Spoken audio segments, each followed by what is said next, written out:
Hello all. Very good evening. आप में से कितने लोग 23 के लिए हैं, मतलब मेंस के लिए? कोई 3 लोग। एंड बाकी लोग you are planning for 24। Okay. And online students, how many of you are for 23?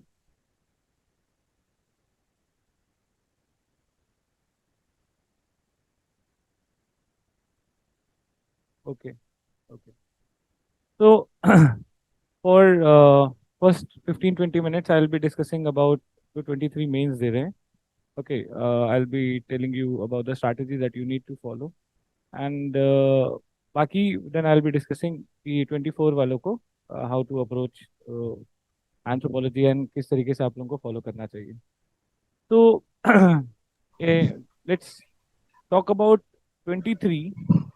आप शायद मेरे क्लास में भी थे उस दिन, that orientation class. Okay, okay, okay, okay. So in case of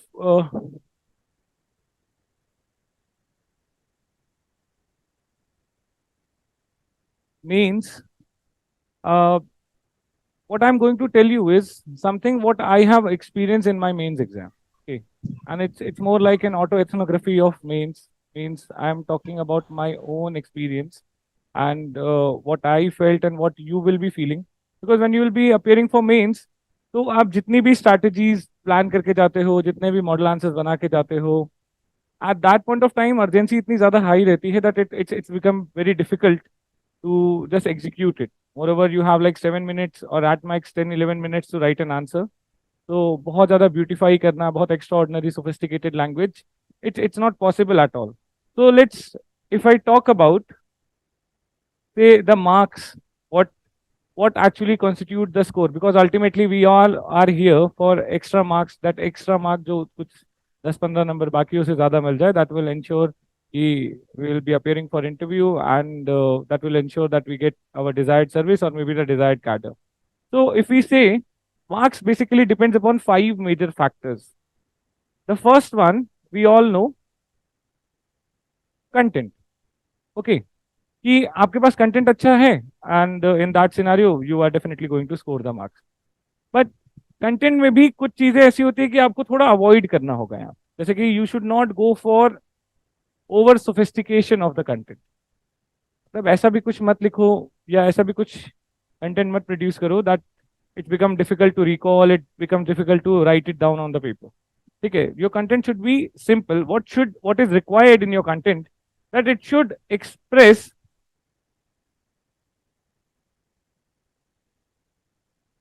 the clarity of thought. आपकी थॉट्स एकदम क्लियर हो. Yes, this is what you want to say. It should be relatively simple, क्योंकि simple होगा तभी 7 से 10 minute में वो आप लिख पाओगे. अगर आपने बहुत ज्यादा हैवी कंटेंट लिखा भी है या फिर आप कहीं से हैवी कंटेंट मिलेगा भी, it becomes very difficult to reproduce. वहां पे आपको याद ही नहीं आएगा, बहुत भारी भारी वर्ड आप लिख भी नहीं पाओगे. तो what why I'm telling you कि heavy content नहीं होना चाहिए, because at this point of time what will happen कि we become so anxious, we get panicked कि भाई अपने पास कंटेंट की कमी है, एंड इधर उधर जहां से भी कुछ मिल रहा है we start blindly copying it. Okay, तो आपने कहीं से पढ़ा है और then you find some toppers note और टॉपर्स कॉपी. आपने देखा कि ये इसने तो जो लिखा है वो तो मुझे पता ही नहीं था, and then all of a sudden you just reject your original sources and you start reading from some new sources. Okay, and वो content will be relatively sophisticated. Topper ने हो सकता है अपने नोट्स बनाने के लिए वो आंसर्स लिखे. ओके, वो कहीं से सीधे बुक से कॉपी किए गए. In that scenario it will be next to impossible for you to copy or to remember all those content and to reproduce it in the exam. So whatever is reproducible, that should be your content. इससे ज्यादा आपको जाने की जरूरत नहीं. Okay, and अगर आपका content किसी भी तरीके से सिर्फ डिमांड ऑफ द क्वेश्चन को एड्रेस कर रहा है without any extra ordinary things, without any extra ordinary point, you definitely are going to score high. ठीक है, आई कैन टेल यू कि 2014-15 in 2 years I was not able to finish the paper. Content wise I was ठीक था मेरे पास content. Okay, and 16 में with the same content, when I 14 or 15 में my score was 198 and 202 in anthro. Okay, I was like shattered. चीजें सब आती थी, मैंने जिसको पढ़ाया उसके 260 नंबर आ गए और मेरे पास 202 नंबर थे. ओके, तो आई वाज लाइक कि क्या किया जाए। And when I asked that person कि भाई तेरे नंबर ज्यादा क्यों आए, तो देन ही सेड दैट कि what I used to do was after you explained me some topics, I used to just write previous year question. बस उतना ही लिख देता था और बाकी जाके मैंने एग्जाम में पेपर कंप्लीट कर लिया, and that's why he was able to manage 260 marks. So the next year what I did not read anything new, not even a single new word was added to my content. I just practiced last year's question. Okay, my score from 202 jumped to 324. सीधा jump आता है। तो then I realise कि content एक level तक आपका role play करेगा। Okay, extraordinary content will not give you anything extra, because exam में you might know better, you might feel more confident because you know a lot of things, but exam में तो आप basic ही लिख पाओगे और सिर्फ paper ही complete करके आ गए तो भी बड़ी बात हो जाएगी। ओके, तो that's why whatever content you have, it's enough, just trust your content, this is not the right time to read something new. Okay, इतने पे ही अपने आप को रोक के रखना है। Now the second one is presentation. Okay, अब it's always like I give an analogy कि सपोज करो कि आप यहाँ पे आसपास पॉपुलर है और यहाँ पे आसपास कहीं पे भी आप कोल्ड कॉफी पीने जा रहे हो या कॉफी पीने जा रहे हो, वो कॉफी आपको 10 20 50 रुपए में मिल जाएगी। Okay, and then you go to cafe coffee day, Barista और maybe some cafes like that, and you order the same dish, they say cold coffee only. The same coffee will be available at say 500 400 rupees, just 5 to 10 times jump. अब cold coffee तो same चीज है, ingredient भी same है, चीनी डाली है, coffee डाली है, दूध डाला है, नथिंग मोर देन दैट।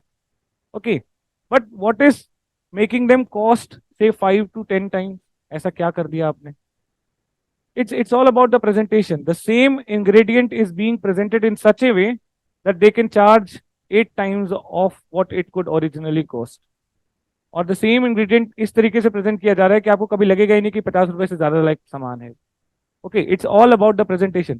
तो irrespective of whatever content you have, okay, अगर आपकी प्रेजेंटेशन ठीक नहीं है, इन दैट केस आपका नंबर नहीं आएगा, because you will not express, or you will not be able to show your clarity of thought, the points will not seem in coherence, organized नहीं लगेंगे। तो only content is of no use unless and until आप presentation नहीं कर पा रहे। देखो, पहले ऐसा था कि जब यूपीएससी के पेपर 60 मार्क्स के होते थे questions, at that point of time content was very important and only content was important, because presentation more or less इतनी important नहीं होती कि आपको जो भी पता है पैराग्राफ पैराग्राफ फॉर्म में लिखते जाओ और 600 700 वर्ड के आंसर लिखने होते।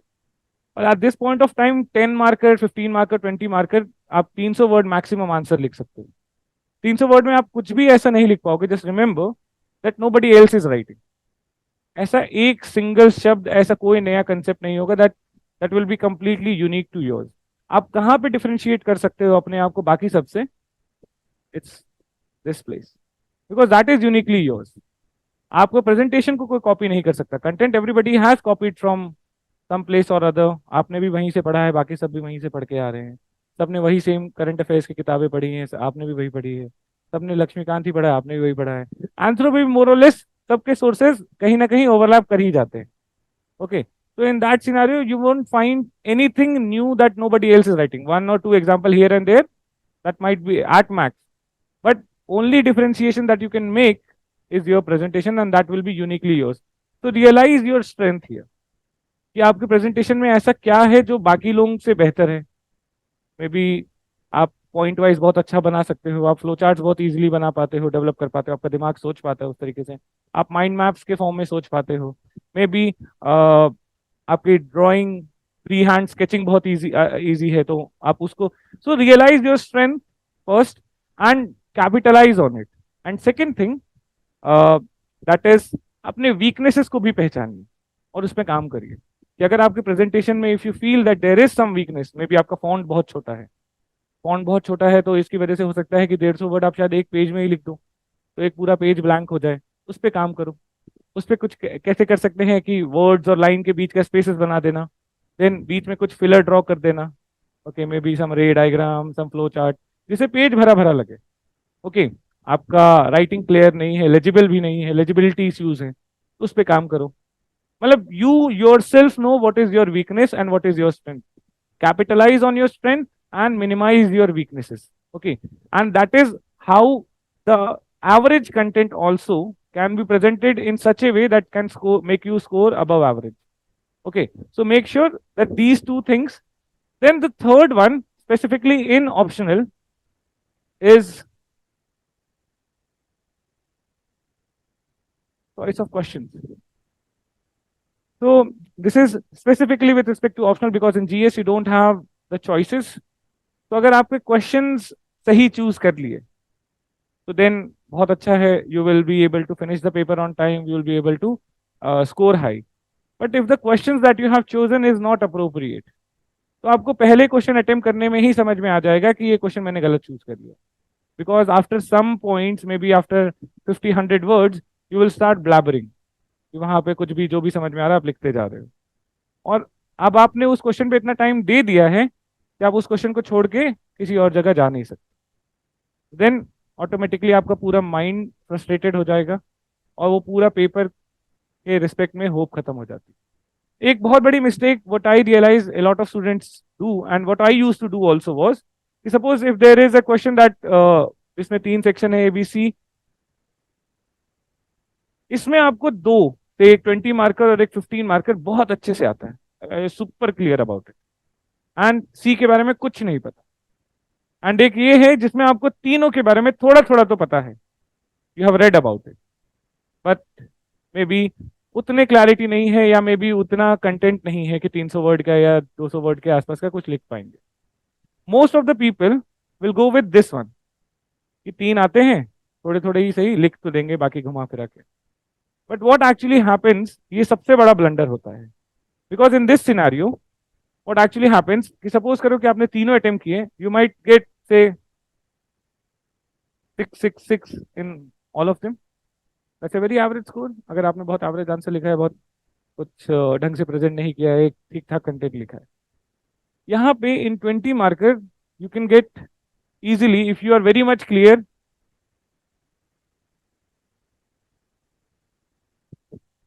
21 से 22 नंबर. ऑटोमेटिकली 3 से 4 नंबर का आपको गैप यहीं पे मिल जा रहा है. ओके, एंड आपका थर्ड क्वेश्चन मतलब किसी तरीके से बस अगर आपने चैप्टर में लोकेट भी कर दिया कि किस चैप्टर में पूछा गया और बस आप उसके आसपास का भी कुछ लिख के आ जाते हो, not directly what is being asked, then also you will get marks. Maybe 2-3 number वहां से भी मिल जाए तो आपको 5-6 नंबर का एज मिल जाता है. तो always go with those question जिसके ऊपर आपको सुपर क्लैरिटी है and your content you believe is good and moreover you have enough words directly to be quoted. अब यहाँ पे एक चीज मेरे को याद आई कि एक मेरा फ्रेंड श्रीनिवास, तो he is in sports authority of India अभी, तो 2016 के अटेम्प्ट की बात है. वी एक्चुअली वे सिटिंग यहीं पे अग्रवाल के पास में. तो आई आस्क्ड हिम कि भाई पेपर कैसा हुआ, तो ही सेज कि यार इस बार पेपर ऐसा हुआ, मजा आ गया पेपर देख के. मैंने कहा ऐसा क्या हो गया मजा आ गया तेरे को पेपर देख के? बोला कि बहुत सारे क्वेश्चंस में ऐसा हुआ कि I have a lot of thing to write लेकिन पेज भर गया. एंड आई सेड कि ऐसे तो फिर मुझे भी बहुत मजा आया. तो we both scored above 300 that very year. तो देन आई रियलाइज कि जिन कंटेंट पे आपको मतलब जिस क्वेश्चन में आपको कंटेंट है और आप शुरू से लेके एंड तक रेलिवेंट लिख रहे हो, रिस्पेक्टिव ऑफ थोड़ा प्रेजेंटेशन 19 भी है, कोई भी नहीं, कोई बात नहीं, आप पेज भर के आ रहे हो और रेलिवेंट लिखा है, ऐसा नहीं कि पेज भर के आना मतलब कुछ भी लिख के आए हो, तो आपको नंबर मिलेगा. And I when I am saying 324 number मेरे हैं, तो that very year that my paper 1 score was 168. Okay, तो और उसमें से 10 नंबर का क्वेश्चन पूरा पूरा छूट गया था मेरे से, एक पूरा का पूरा फ्लैट क्वेश्चन मेरे को नहीं आता था. एंड देन तो उस हिसाब से मैं सोच रहा था कि अगर 240 नंबर में 168 आए हैं तो दैट मीन 70% किसी ने किसी एवरेज स्कोर है. लेकिन सब में तो एवरेज मिला नहीं होगा कि सब में एग्जैक्टली सेम मार्क्स मिले हों. That mean some marks will be above 80% and some will be below 60% also. That means वहां पे आंसरों में नंबर 80% से भी ऊपर मिले हैं कुछ क्वेश्चन. तो always go with those questions where you have super clarity because the examiner, यहाँ पे तो मैंने फिर भी अभी 60% पे रोका है, but वहाँ पे examiner are also giving 80% marks for the questions that जहाँ पे आपका content एकदम clear है और content is actually addressing the demand of the question. So choice of the question matters a lot and many of the people in after exam they basically they have this regret. आपके कई सारे जानने वाले दोस्त होंगे, seniors होंगे, जो question, जो एग्जाम देने के बाद आके ही आपसे यही बोलेंगे कि यार क्वेश्चन गलत चूज कर लिया उस समय, ये वाला करता तो ज्यादा सही रहता। तो always make sure that you choose the right question. Okay, तो for this you what you need to do is कि जब पेपर आपके हाथ में आए तो spend at least 3 to 5 minutes to read the questions properly and select it with utmost care, क्योंकि वो आपके आगे 175 मिनट्स कैसे बीतेंगे और उसके बाद जो फाइनल रिजल्ट आएगा उसमें बहुत ज्यादा बड़ा रोल प्ले करने वाला है। Okay, so this is the third factor. The fourth one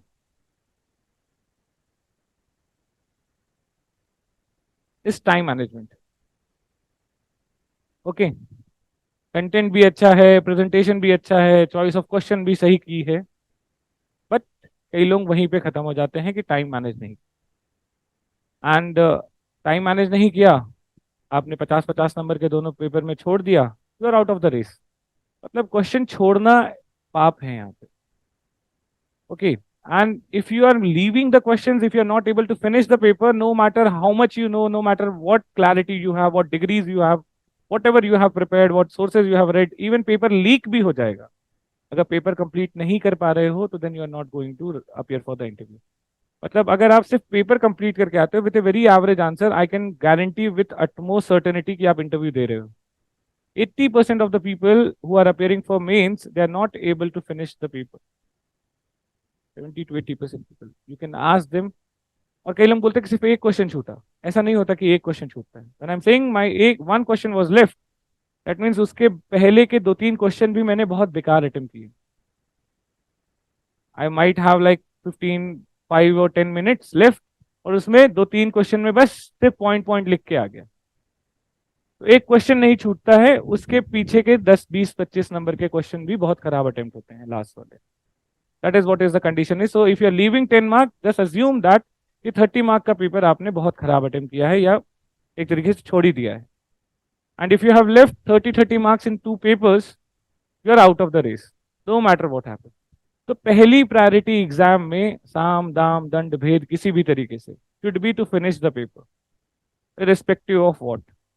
अगर आपका पेपर खत्म होता है and with a very average content also, trust me, you are going to appear for the interview. ये अटमोस्ट सर्टेनिटी के साथ बोल रहा हूँ, and I am telling you because 2016 was the first year when I was able to almost complete the paper except one question. और वो question time की वजह से नहीं छूटा था because I didn't knew anything about it. Okay, that was the reason. But and 2017 also the same case, I was able to finish the paper. I didn't have any extraordinary content, same content which I was reading for 14 and 15, I used it in 16 and 17 up it for interview। तो सिर्फ paper complete करना ही अपने आप में बहुत बड़ा task है। अगर आप वो करते हो तो you will definitely score very high. अब हम लोग का टाइम मैनेजमेंट में एक सबसे बड़ा फ्लॉ क्या है, ये बात तो सबको पता है, मुझे भी पता है, आपको भी पता है कि टाइम मैनेजमेंट करना है, लेकिन हम में सबसे बड़ी गलती क्या है? एक्चुअली हम आधा पेपर होने के बाद इस बात के लिए कॉशियस होते हैं कि यार 1.5 घंटा बीत गया और अभी 5 ही क्वेश्चन हुए, 6 ही क्वेश्चन हुए। वहां से वो अर्जेंसी फैक्टर हमारे दिमाग में डेवलप होता है। एंड बाकी 1.5 घंटा में, पहले 1.5 घंटे में आपने 6-7 क्वेश्चन किए हैं, बाकी 1.5 घंटे में you will be doing like you are suppose to do 12 question. Definitely the quality of the answers will be compromised. So the urgency should begin from the very first question. We should not wait for at least 1 or 1.5 hours to uh, pass on in order to develop that urgency. Okay, so पहले question से ही आप urgency, suppose करो कि आपने एक question choose किया, 15 mark का question है, तो यू आर, अगर टाइमलाइन देखेंगे तो 10 मार्क का question you have to attempt in 7 minute, 15 mark का question you have to attempt in 10.5 minutes, and 20 marker question you have to attempt in 13 to 14 minutes. Okay, this is the average timeline that you have to follow. Okay, so suppose if you started with a 15 marker question, just look at your watch कि 9 बजे शुरू हुआ है, I should be able to finish it by 9:11. Okay, and आपने उस question को लिखना शुरू किया, आपके 7-8 मिनट बीत गए हैं, now start wrapping it up. आप उसको रैप अप करना शुरू कर। ओके, सो दैट आप 11 की जगह 12 मिनट ले लोगे। अगर आप इस तरीके से हर क्वेश्चन में 1-1, 2-2 मिनट, 1 मिनट या आधा मिनट एक्स्ट्रा ले भी रहे हो, no problem, only your last question is going to suffer. Okay, else आपको अंदाजा ही नहीं लगता कि 1.5 घंटे बीत गए, उसमें सिर्फ 6 ही क्वेश्चन किए एंड बाकी 1.5 घंटे में 12 क्वेश्चन करने हैं, 13 क्वेश्चन करने हैं, and that will be like a disaster. Okay, तो आप ये समझ लो कि आप उसी समय रेस से बाहर हो जाते हैं। From the very first question itself start looking at your watch, never devote any extra minute to any question, no matter वो पहला हो या आखिरी हो। तो जैसे ही 50-60% of the time for that question is done, start wrapping up your answer. Immediately start wrapping up your answer. Okay.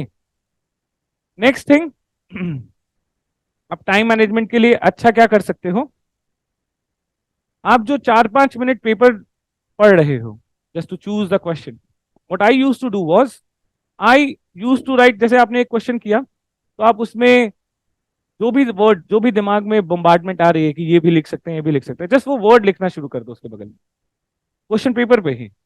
Okay, what will happen when you will be attempting that question, okay, तो आपके पास 2-3 point already आपके question paper पे लिखे होंगे, और जब तक आप वो 2-3 पॉइंट लिखोगे तब तक आपका दिमाग आपको 2-3 पॉइंट और जनरेट करके दे देगा। That means your pen will not stop throughout the paper. Okay, and hence time management will be effective. तो उसी के बगल में आप 1-2 पॉइंट लिख लो, जो जो आपके दिमाग में आ रहा है, ए बी सी कुछ भी, एक एक वर्ड ही लिखो बस उसके, ताकि उसको देखते ही आपको चमक जाए कि ये पॉइंट्स लिखने हैं। That's it. So that your brain, जब आप वो 2-3 लिखो तब तक आपका ब्रेन आपको 2-3 पॉइंट्स और जनरेट करके दे दे, and this is the best utilization of time, that 3-5 minutes will save at least 15-20 minutes in the exam. क्योंकि कई बार क्या होता है कि हम लिखना शुरू करते हैं और एक जगह पे पेन रुकता है, तो फिर वो 2-3 मिनट का पॉज लेता है और फिर वो फ्लो बनने में टाइम लगता है, एंड आपका पेपर फिर एंड में सफर कर जाएगा। इधर you will be, the answer quality will be compromise और the paper will be left, paper पूरा नहीं होगा। तो दिस इज वाई आप वही क्वेश्चन पेपर में लिखना शुरू करो। कई बार क्या होता था कि I have read all the questions, I have chosen my question, तो कई बार मैं कोई आंसर भी मैं लिख रहा होता था ना, तभी मेरे दिमाग में कुछ पॉइंट आ रहा था। मेरा दिमाग मल्टीटास्क, या हम सबका दिमाग मल्टीटास्क करता है, तो कोई क्वेश्चन जो पढ़ा है उसके ऊपर पॉइंट्स मेरे दिमाग में आते रहेंगे, तो मैं इमीडिएटली उस आंसर के बीच में ही जाके वहां पे लिख दूंगा, ताकि जब वो क्वेश्चन अटेम्प्ट करूं तो I have at least 2-3 points ready with me. Okay, I don't have to spend any time stopping my pen, मेरा पेन चलते रहना चाहिए throughout my 3 hours. That is what you are suppose to do. Okay, एक चीज और है जिससे आप टाइम मैनेजमेंट बेहतर कर सकते हो, दैट इज, मतलब इससे 2 चीजें हैं। Never start with A 10 marker,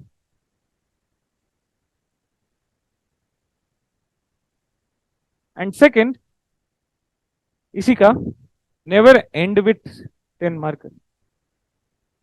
10 marker question के साथ कभी शुरू भी नहीं करना है और 10 मार्कर क्वेश्चन के साथ कभी खत्म भी नहीं करना। That should not be the last question to be attempted, that should not be the question to be begin with. Okay, why I am saying so, शुरू क्यों नहीं करना है 10 मार्कर से? Yet in this case the thing is कि if you start with 10 marker, तो क्या है कि 10, आपको 50 नंबर का पेपर अटेम्प्ट करने के लिए 5 बार इंट्रो, 5 बार कंक्लूजन, तो you'll have to shift your mind to 5 different topics। और एक, अगर आपको 175 मिनट्स है 250 नंबर का पेपर अटेम्प्ट करने के लिए, that means for every 50 marker you have 35 minutes in total, right? तो आपको 5 बार अपना ब्रेन शिफ्ट करना पड़ेगा, एक टॉपिक, फिर दूसरा टॉपिक, तीसरा टॉपिक। लेकिन जब आप पेपर शुरू करते हो तो अभी थोड़ा ब्रेन को वार्म अप होने में टाइम लगेगा। It will take some time for all the information to come into active consciousness. Okay, थोड़ा सा फ्लो आने में टाइम लगता है, पेपर शुरुआत में धीरे धीरे लिखा जाता है। ओके, फिर धीरे धीरे स्पीड बनती है, और maybe half an hour later the you are working with your full capacity of your brain and full speed. तो अगर आप 10 मार्कर से शुरू करोगे तो हो सकता है कि पहले 3 आंसर को करने में ही आपको 30 से 40 मिनट लग जाए, या हो सकता है पहले पहले ही क्वेश्चन को करने में आपको 1 घंटा लग जाए। तो that means you are on an average spending 12 minutes each for a question that you have to spend 7 minutes each. आपने 25 मिनट तो लूज कर दिए वहां पे। And the problem was not something कि आपको याद नहीं है, आपको पता था, लेकिन उन पॉइंट्स को जनरेट करने में टाइम लग गया। ओके, तो never ever begin with A 10 marker. लेकिन वही चीज अगर आप कोई चॉइस वाला क्वेश्चन लेते हो, तो उस केस में in 35 minutes you have only 3 questions to attempt, और एक बार एक किसी क्वेश्चन का फ्लो बन जाता है तो आप पॉइंट्स अपने आप आना शुरू हो जाते हैं, आप लिखना शुरू कर दो। और फ्लो में आप टाइम लिमिट में लिख भी सकते हो। Are you getting my point?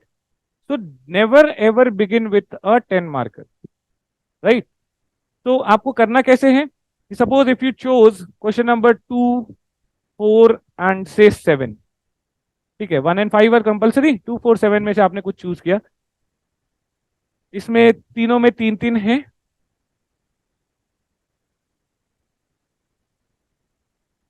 What you should do is just pick out any 6। अब हो सकता है कि आपको ए बी सी तीनों के बहुत 9 अच्छे आते हो, तो कोई बात नहीं, any 6 you can pick up.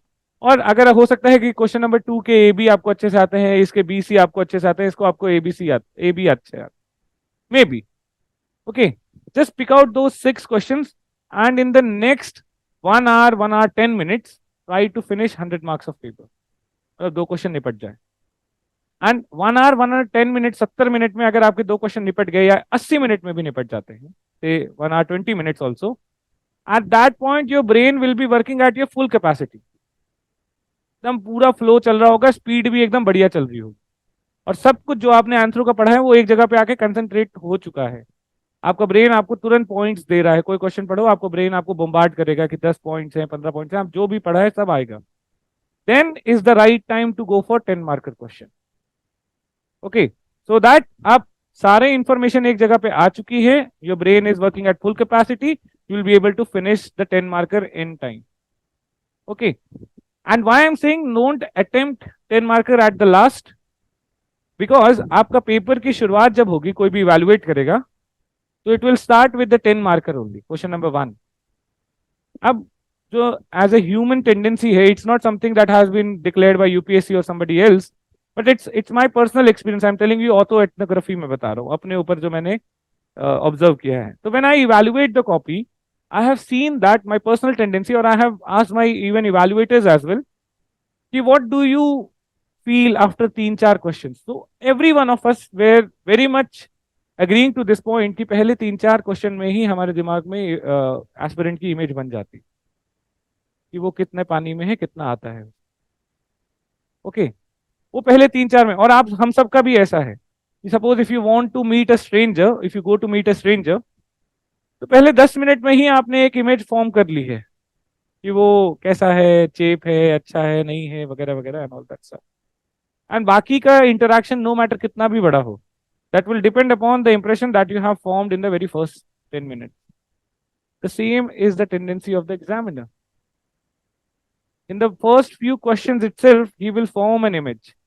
और आपने पहले 3-4 क्वेश्चन में उसको इंप्रेस कर दिया कि बंदा सही है, उसको नॉलेज अच्छी है, तो फिर वो 5वें क्वेश्चन में जब जाएगा तो उसकी बेस मार्किंग ऐसे शुरू होगी। अगर 10 नंबर का क्वेश्चन है तो ही will start from 5 and will add to it, कि 5 है, 6 और 7, इस तरीके से बढ़ाएंगे। और अगर आपने पहले 3-4 क्वेश्चन में उसको एकदम ही बकवास आंसर लिख के दिए हैं, what will happen, he will start with this, कि 2 से बढ़ाना शुरू करेंगे, 2 को बेस मानते हैं उससे। तो बेसिकली एक बेस इमेज सेट हो चुकी है। अगर आपने बेस इमेज अच्छी सेट की शुरुआत में, तो इवन आपके पीछे के आंसर थोड़े गड़बड़ भी हैं, you will score good, because examiner is not preparing for UPSC, you are preparing for it. And if you have created an impression that you are an intelligent student, तो वो थोड़ा बैकफुट पे चला जाता है। ओके, वो आपके answers को, वो आपके फैक्ट्स को भी बहुत क्रिटिकली एनालाइज नहीं करेगा, क्रिटिकली चेक नहीं करेगा।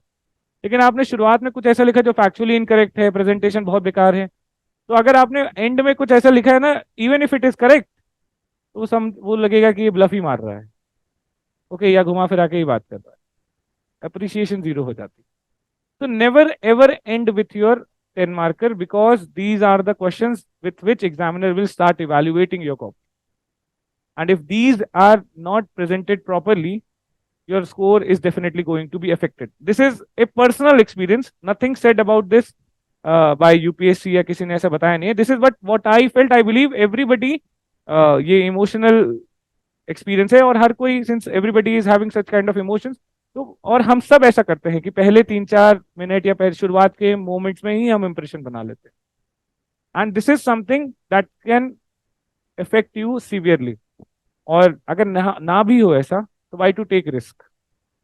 ओके, तो 10 मार्कर से कभी एंड मत करना। तो once you are done with this question 100 marks का पेपर आपने अटेम्प्ट कर लिया 80 मिनट में शुरुआत के, then your brain is working at a full capacity, then go for 10 mark question, आप स्पीडली अटेम्प्ट करना शुरू कर दो।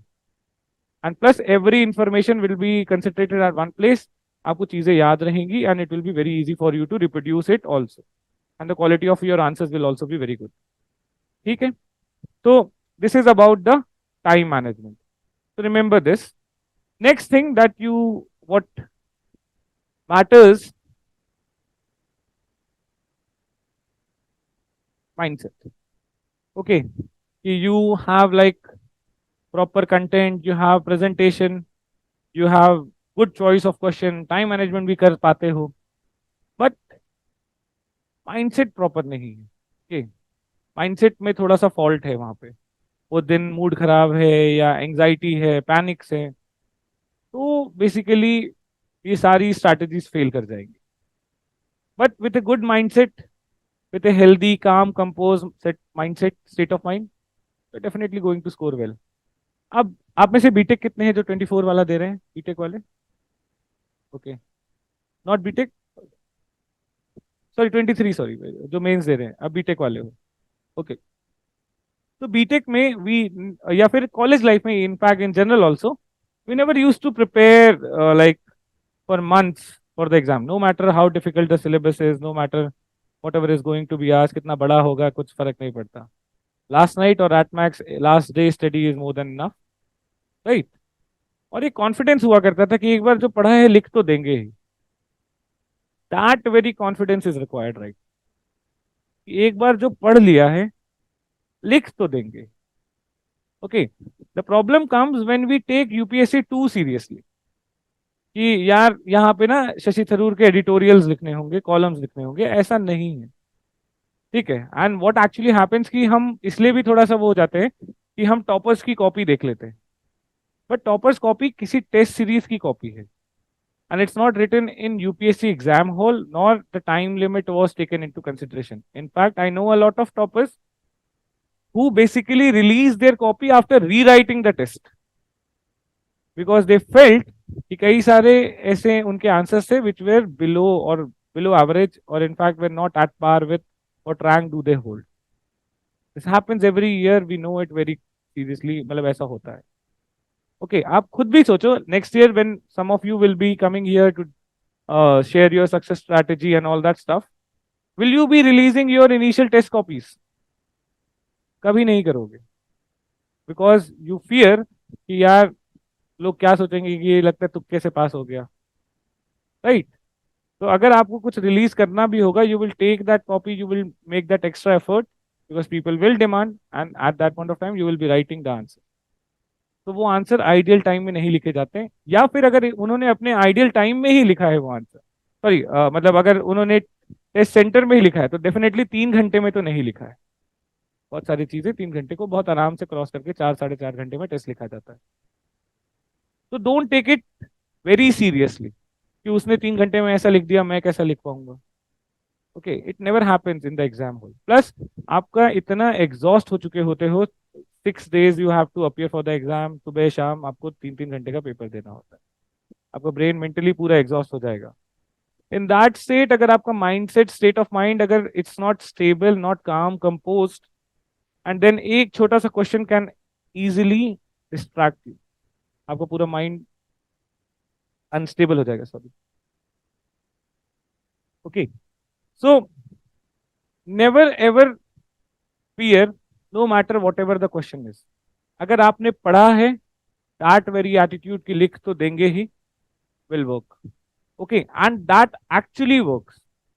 तो इसी एटीट्यूड के साथ आपको पेपर देना है। प्लस ये टीचर कौन है जो कॉपी इवैल्यूएट कर यहाँ पे आपके यूपीएससी में?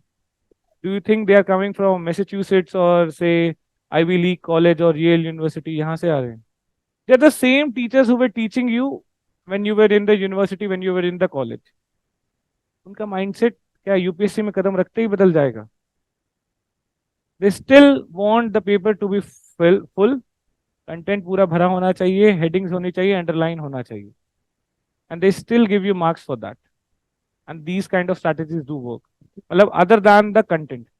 So I'm telling you this thing कि that you should always keep your state of mind very much relax, don't get panic कि भाई नहीं आता है। कोई क्वेश्चन में कभी भी ऐसा हो जाए, इवन इन जीएस ऑल्सो, कि आपको लग रहा है कि नहीं आता है, ऑल्दो ये कोई कंडीशन ना ही आए तो ज्यादा बेहतर है, पर अगर ऐसा होता है एग्जाम हॉल, तो in that scenario what you should do is try to locate it, किस किस चैप्टर से पूछा गया है।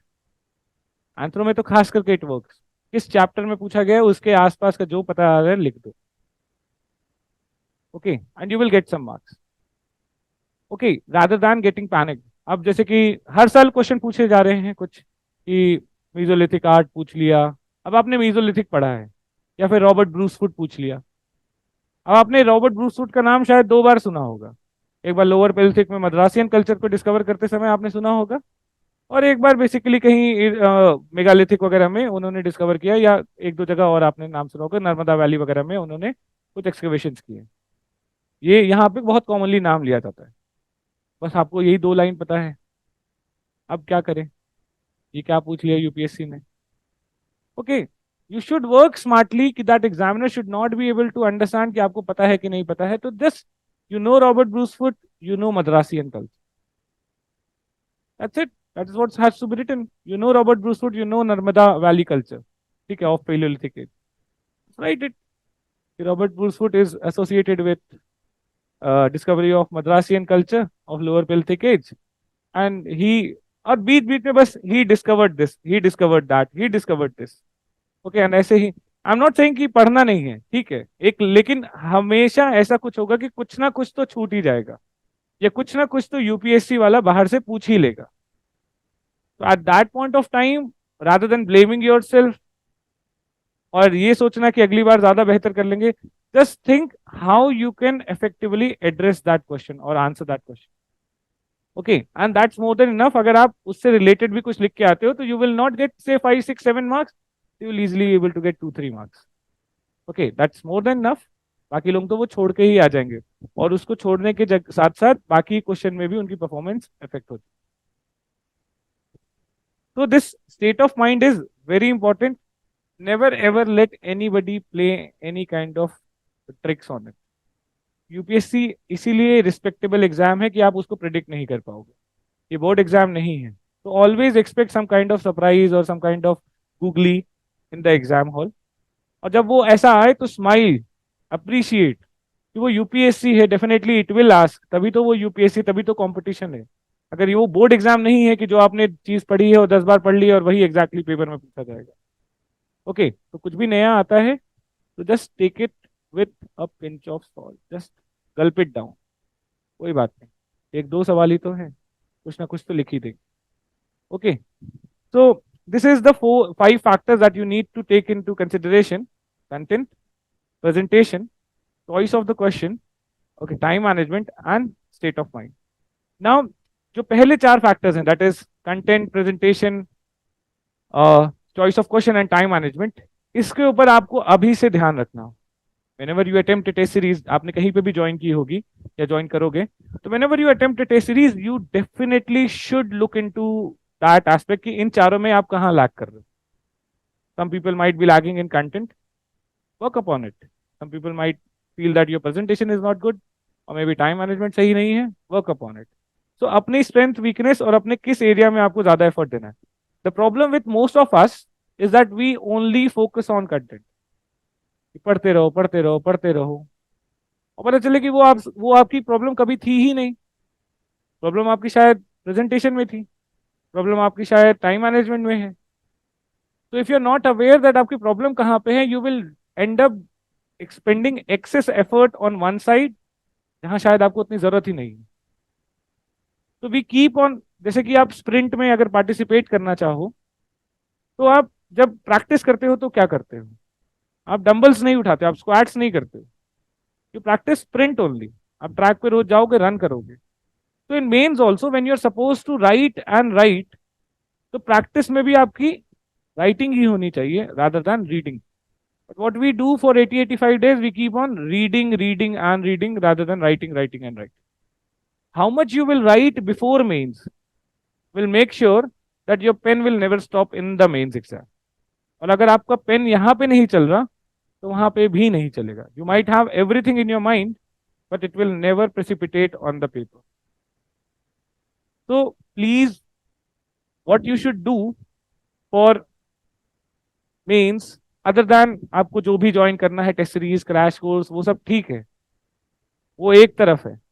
बट अगर आपको मेंस क्वालिफाई करना है तो this is the, as we say in our language, रामबाण इलाज है ये। अगर आपने ये कर लिया तो आप कुछ करो चाहे मत करो, ठीक है, आप बहुत ज्यादा प्रोबेबिलिटी है यू विल क्वालिफाई में। Last 5 years PY, revise unit wise अपने सिलेबस, और ये इसको यूनिट वाइज सॉल्व करो। जो भी यूनिट आप रिवाइज कर रहे हो, suppose you start with unit number 1, revise it. Last 5 साल में यूनिट 1 से जो भी क्वेश्चन आए हैं that should be in your booklet, answer booklet. इससे दो फायदे हैं, एक तो आंसर राइटिंग तो हो ही रही है, साथ साथ अगर आपके कंटेंट में कुछ प्रॉब्लम भी है या डेफिशिएंसी भी है, that you don't know lot of things in particular topics पे, you will be able to gap it up. आपके जो भी गैप्स हैं आप वो कवर कर पाओगे। तो last 5 years question is must. And इसका एक एडवांटेज और है, that 70 to 80% of the total paper will directly indirectly be copied from it. Thematically तो कॉपी हो ही जाएगा, वो लॉजिकल भी है, क्योंकि 5 साल का पेपर मतलब 280 क्वेश्चन। ओके, 5 साल के मीन्स 10 पेपर हो गए टोटल, 10 28 क्वेश्चन होते हैं, 280 क्वेश्चन। 280 तो टॉपिक्स भी नहीं है एंथ्रोपोलॉजी सिलेबस में, ठीक है। तो अगर आपने 280 आंसर्स लिख लिए हैं, that means almost every area has been touch. And plus अगर आपने 280 आंसर्स लिखे हैं मेन से पहले, तो what will happen when you will read a question, your brain will start immediately bombarding with you कि ये भी लिख सकते हैं, ये भी लिख सकते हैं, ये भी लिखते हैं। आपको इमीडिएट पॉइंट की शॉर्टेज कभी होगी ही नहीं, क्योंकि आपने पिछले पूरे 3 महीने में सिर्फ लिखा ही है। Okay, your brain will immediately start churning out that information and will give you. आपने रीड किया है तो आप देखोगे कि आपका ब्रेन बार बार प्रोसेस ही कर रहा होगा, एक पॉइंट के बाद दूसरा पॉइंट, दूसरे पॉइंट के बाद तीसरा पॉइंट। तो keep on writing as much as possible. अगर आप last 5 years of question, although ideally last 10 years करने चाहिए, बट अभी आपके पास इतना टाइम नहीं। Last 5 years is more than sufficient for you. But अगर आप लास्ट 5 years क्वेश्चन करके जाते हो और एग्जाम में पेपर कंप्लीट कर लेते हो, trust me, nobody can stop you from getting 270 to 80 marks minimum. Okay, so this is must. उसके बाद आप टेस्ट सीरीज ज्वाइन करो, आप क्रैश कोर्स ज्वाइन करो, फाउंडेशन कर लो, कुछ भी कर लो, कोई फर्क नहीं, पर ये जरूर करना। और अगर कोई भी प्रोग्राम आपके इस एक्टिविटी को किसी भी तरीके से ऑब्स्टिकल डाल रहा है, तो choose this rather than that program. Okay, so last 5 years question is the must that you should be doing. Okay, so this is all about कि आपको क्या लास्ट 80 85 डेज में करना है। एंड बाकी आप लोगों के कुछ क्वेश्चंस हैं तो आप बता दीजिए, 23 वाले जो हैं। हम्म, नहीं नहीं नहीं नहीं नहीं, डेप्थ में पढ़ने की जरूरत नहीं है। डेप्थ में तो आपको क्या लगता है कि एंथ्रोपोलॉजी जो पढ़ा रहा होगा कहीं पे, जो आपकी कॉपी चेक करेगा, वो पढ़ता होगा? कोई नहीं पढ़ता यार। और आप डेप्थ पढ़ने के बाद भी, मैं आपको बताता हूँ, मैंने डेप्थ में पढ़ी है तो मैं बता रहा हूँ कि आप फाइनली रिकमेंडेशन एक जैसी ही है। कि उन्होंने प्रॉब्लम आइडेंटिफाई कर ली कि हेल्थ केयर ढंग से काम नहीं कर रहा है, तो बोल रहा है कि कल्चर सेंसिटिव आप उनको हेल्थ केयर अप्रोच दो। वो बोल रहा है कि एक ने बोला कि कुछ और अकाउंटेबिलिटी के लिए कुछ मैकेनिज्म लेके आओ उनको। बेसिकली जो पंचशील के सॉल्यूशंस हैं वो बेसिकली मेंशन कर रहे हैं, तो आप देखोगे कि सॉल्यूशन भी मोर और लेस सेम है। चाहे आप खाका रिपोर्ट पढ़ लो, चाहे अबेबांग रिपोर्ट पढ़ लो, हेल्थ केयर के सॉल्यूशंस एग्जैक्टली डिट्टो, बस वर्ड्स बदल गए हैं, पर मुद्दा वही बता रहे हैं और वही सॉल्यूशंस भी दे रहे हैं। इनफैक्ट आज आज छोड़ो, आप धेबर कमीशन की रिपोर्ट पढ़ो और खाका की रिपोर्ट पढ़ो। अगर मैं आपको ये बोले बगैर बता दूं कि ये धेबर कमीशन रिपोर्ट के रिकमेंडेशन है, आप पहचान नहीं पाओगे कि ये खाका के हैं या धेबर के। Same recommendation, ditto. तो डिटेल में तो पढ़ने का कोई सेंस ही नहीं है।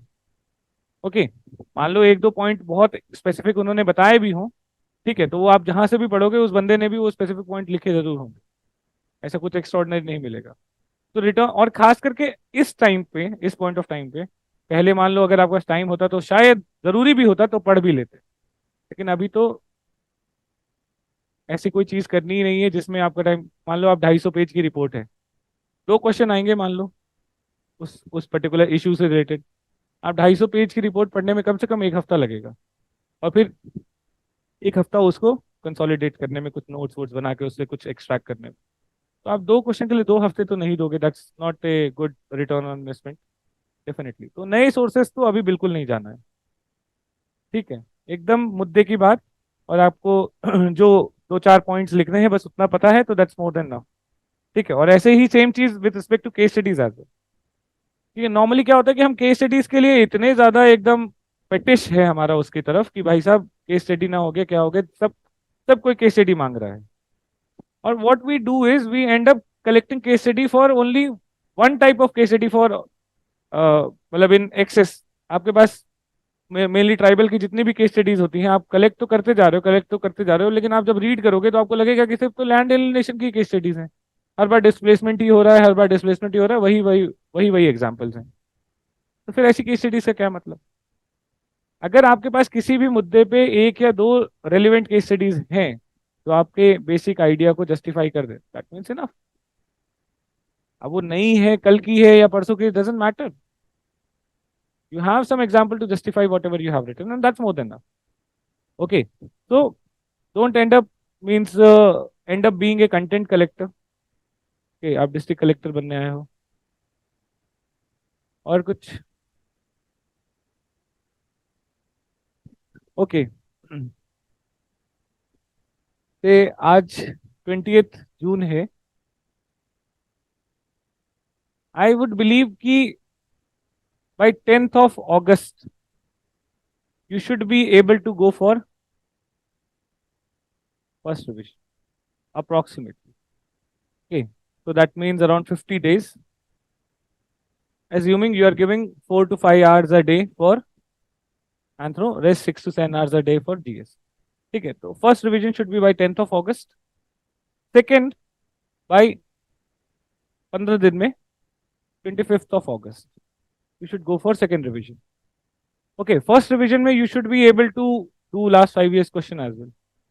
ओके, सेकेंड रिवीजन में अगर आप मान लो इसमें कोई टेस्ट सीरीज कर रहे हो तो अलग बात है, अगर नहीं कर रहे हो तो यहाँ पे आप कोई 2 फुल लेंथ पेपर दे देना बस, ताकि आपको एक आइडिया लग जाए, गेज कर पाओ कि 3 घंटे में हो रहा है कि नहीं हो रहा है, ठीक है। And then 15 September is your mains. So in this, if you give 2 hours daily, you will be able to go for third revision. Majority of the time will be given to GS only. ठीक है, and 4 दिन का जो gap मिलेगा आपको, you should go for fourth revision. That is how you should plan your answer.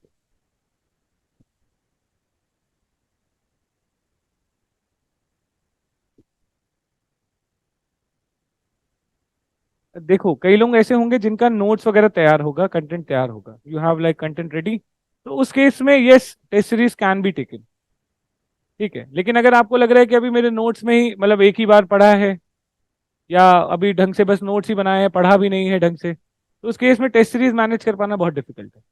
Okay, तो test series will end up like आप कुछ भी नहीं कर पाओगे, 1 या 2 टेस्ट ही करोगे, वो भी मुश्किल से करोगे। ओके, तो उसमें कोई फायदा नहीं है टेस्ट सीरीज करने का, ठीक है। और आप 5 साल के क्वेश्चन ही कर लोगे तो आई एम टेलिंग यू कि 70% of the paper gets repeated, 80% of the paper gets repeated, that in itself will be more than enough, ठीक है। और टेस्ट सीरीज में भी मोर और लेस घुमा फिरा के वहीं पे वही चीजें आती हैं। तो अगर आपने नोट्स तैयार हैं प्रॉपर, ओके, रिवाइज है, 1-2 आपने कर रखा है, आपका सेकंड अटेम्प्ट हो या थर्ड अटेम्प्ट हो, ऐसा कुछ है, आपने 2-3 बार पढ़ रखा है, then in that case test series is advisable. If it is your first attempt and you have hardly read your notes, so read your notes in priority and then solve last 5 years question, only that is what is required। फिर test series के चक्कर में मत पड़ो।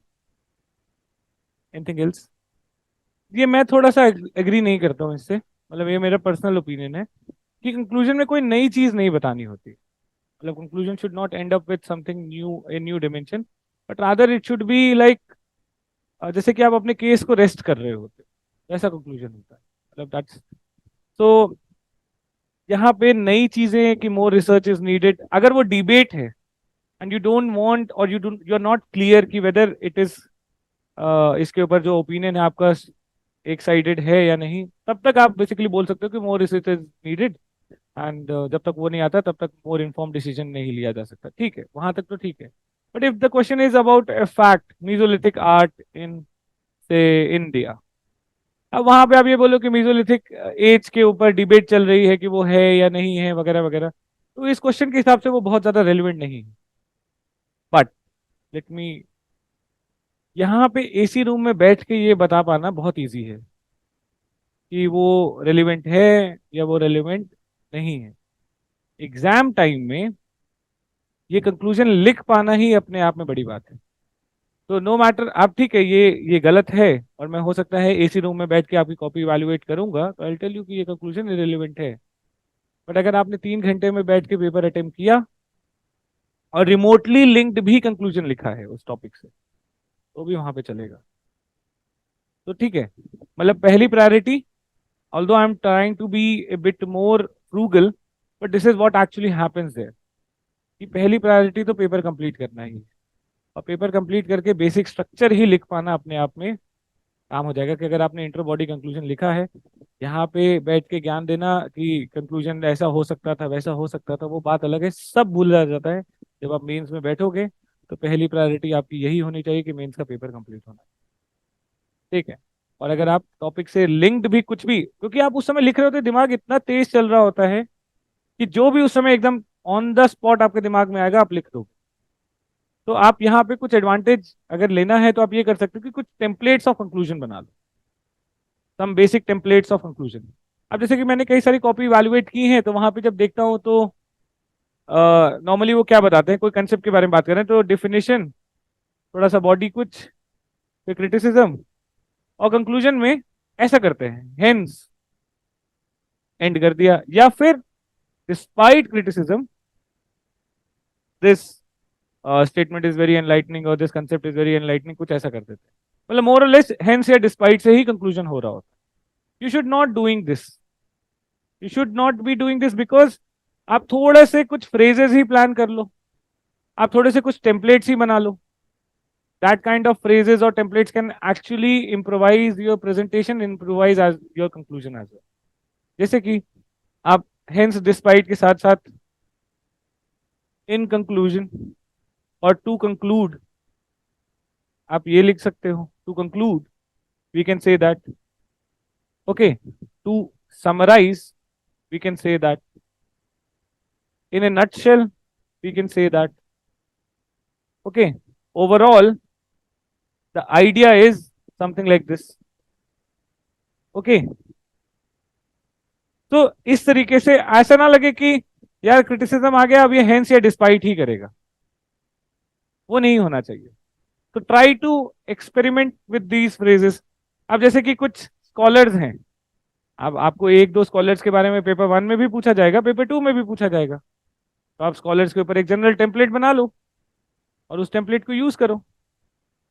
Okay, तो template can be like, एक template ऐसा हो सकता है कि शॉर्ट नोट्स और few words cannot be sufficient to explain the contribution of these and this scholar, okay, and मतलब इतने कम शब्दों में उसके बारे में नहीं बताया जा सकता। his research has contributed to the knowledge of anthropology and has created a generation of future anthropologists।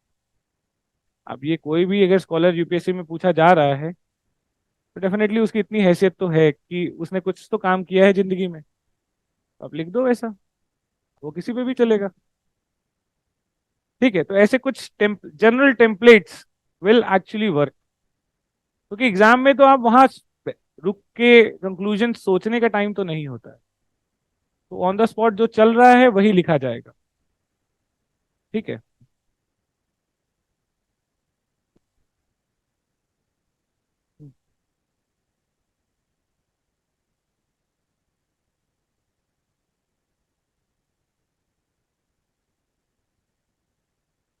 हाँ, तो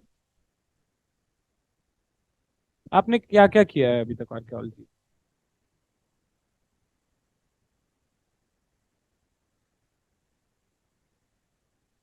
लास्ट 5 इयर्स के क्वेश्चन कर लो, और लेस उसी में से कुछ ना कुछ आ जाएगा। जैसे मीजोलिथिक आर्ट वाला था तो पूछा है, तो इस बार अब देखो आपने मीजोलिथिक आर्ट का पूछ लिया है, नियोलिथिक आर्ट पूछेगा मान लो, तो कितना फर्क पड़ जाएगा कि एक एज से दूसरे एज में? ऐसा तो है नहीं कि मॉडर्न आर्ट बनने लग जाएगी वहां पे, महाभारत बनने लग जाएगा, और मोरलेस वही आर्ट रहती है।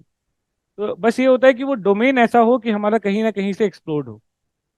आर्ट पूछा है तो आर्ट पता होनी चाहिए थोड़ी बहुत, बाकी तो लिख ही देंगे। और जहाँ पे मीजोलिथिक मिला है वहीं पे नियोलिथिक भी मिला है। इंडिया में तो लेयरिंग प्रॉपर हुई है, इंडिया में पेलोलिथिक के बाद मीजोलिथिक, और ऐसा नहीं है कि मीजोलिथिक कहीं मिला है और आप मद्रास में देखो प्रॉपर आपको लेयर मिली है, लोअर पेलिथिक, मिजो नियो।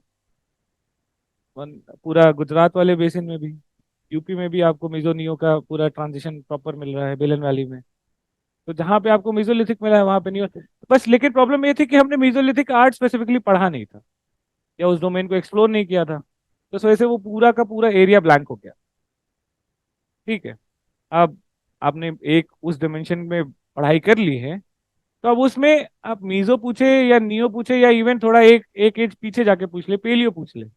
पेलियो में नहीं पूछेगा बिकॉज पेलियो के इतने आर्ट फॉर्म्स हमको डिस्कवर नहीं हुए, बट स्टिल आपको वही लिखना है घुमा फिरा के, because you are preparing for UPSC not the examiner. वो भी रट्टा मार के पेपर नहीं चेक करने आया होगा, आई एम 100% श्योर। ठीक है। तो कई बार साइट्स के नाम पता होना he is more than enough, but A basic idea कि उस समय आर्ट फॉर्म क्या चल रही थी, या एक जगह का भी आर्ट फॉर्म पढ़ लिया।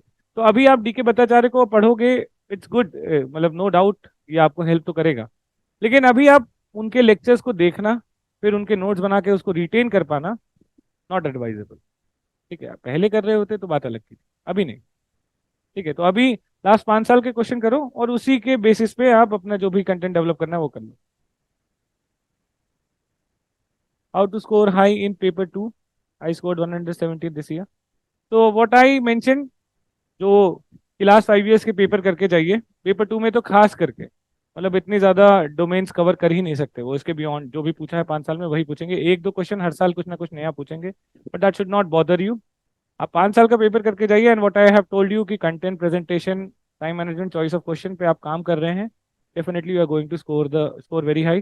पेपर फिनिश होना चाहिए। सो जस्ट रियलाइज कि last time when you scored 117, which of these areas you were lacking, कहाँ पे गड़बड़ हो गई।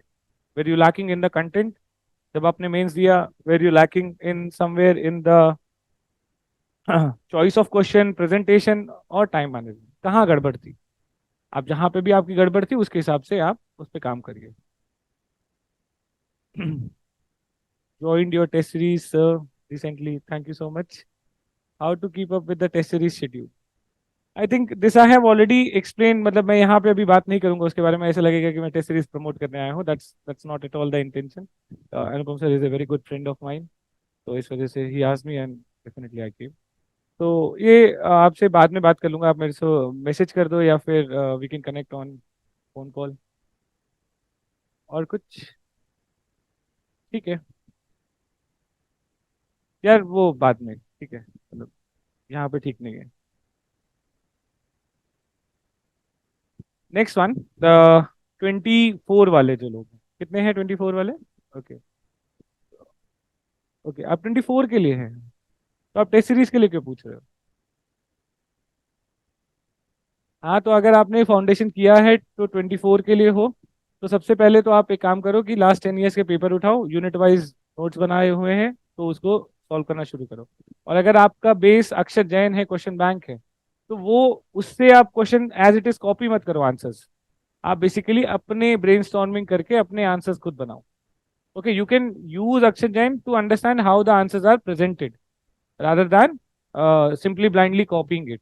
अभी आपके पास टाइम है, you can actually do value addition. तो लास्ट 10 इयर्स का पेपर आप सॉल्व करना शुरू करो, that will help you a lot. Okay, and once you are done with this, आपका कंटेंट भी काफी ज्यादा इंप्रूव हो जाएगा, क्योंकि 10 साल में इतने सवाल पूछे जा चुके हैं, अराउंड 560 सवाल है। ओके, 560 सवाल है, ऑलमोस्ट सारे टॉपिक्स कवर हो जाएंगे, पॉइंट टू पॉइंट कवर हो जाएंगे। तो जहां जहां पे आपके कंटेंट में शॉर्टेज है आपको वो भी पता चल जाएगी, एंड ओवरऑल कंटेंट भी कवर हो जाएगा। तो this is the best way, don't go for any paid programme, क्योंकि टेस्ट सीरीज का पर्पज आप समझो कि क्या है।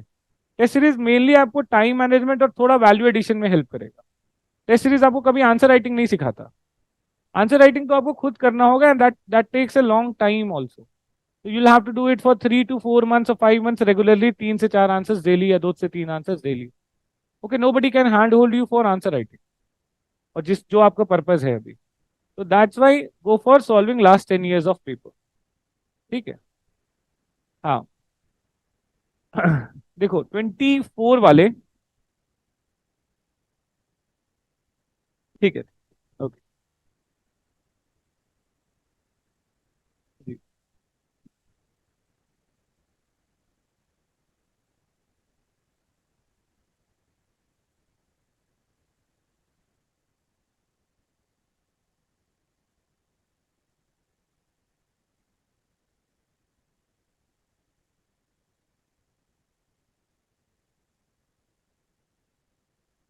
हाँ, तो 24 वाले आप लोग जीएस कैसे कर रहे हो, क्या कर रहे हो? जीएस हो गया आपका? चल रहा है? Okay okay okay. देखिए, दो तरीके हैं अपने आंसर को शुरू करने के। एक अपने दिमाग में है आपका self study, ठीक है, दूसरा है क्लासेस। दोनों के लिए आपको बता देता हूँ कि suppose if you want to go for self study, what needs to be done. Self study में तीन चीजें आपको जरूरत है। पहला, दैट इज इग्नू के नोट्स, ठीक है। Second, any toppers notes, okay, कोई भी एक टॉपर्स के नोट्स ले लो। और थर्ड, किसी भी एक कोचिंग के नोट्स ले लो, ठीक है। प्लस थोड़ा सा इंटरनेट और यूट्यूब आपको यूज करना हो,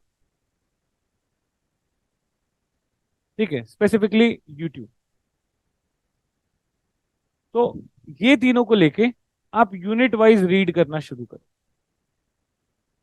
और इन तीनों के, जैसे कि आपने कोई यूनिट 1.1 पढ़ना शुरू किया, meaning scope and development of anthropology, ठीक है। हाँ, एक चीज और, you can what you can do is take this book, Ember and Ember, okay. आप इसको कवर टू कवर भी रीड करोगे, आपके पास टाइम है, it will help you enrich your understanding. काफी अच्छी अंडरस्टैंडिंग हो जाती है आंसर की, तो दैट विल हेल्प यू।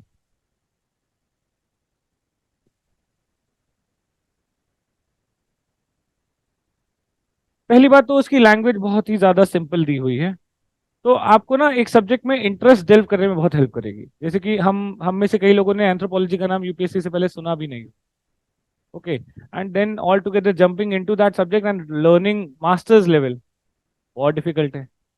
तो इस वजह से अगर आपको शुरुआत से ही समझ में नहीं आ रहा है तो थोड़ा प्रॉब्लम हो जाएगा, ठीक है। तो फिर आपको ये लगेगा कि अब मैंने ले लिया है तो मगअप करना पड़ेगा। तो इस वजह से आप अगर एम्बर एम्बर पढ़ते हो तो बहुत सारी चीजें ना ऑलरेडी, जो डॉट्स है ना एंथ्रोपोलॉजी को लेके, बहुत सारे ऑलरेडी कनेक्टेड होंगे, क्लियर होंगे दिमाग।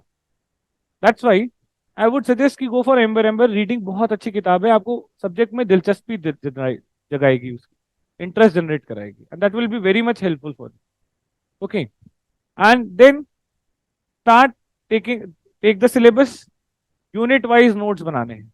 आपने इग्नू थोड़ा सा पढ़ा, आप टॉपर्स नोट्स देखोगे, एंड देन उसी पर्टिकुलर कंटेंट पे किसी भी एक कोचिंग का मटेरियल देख लो, okay.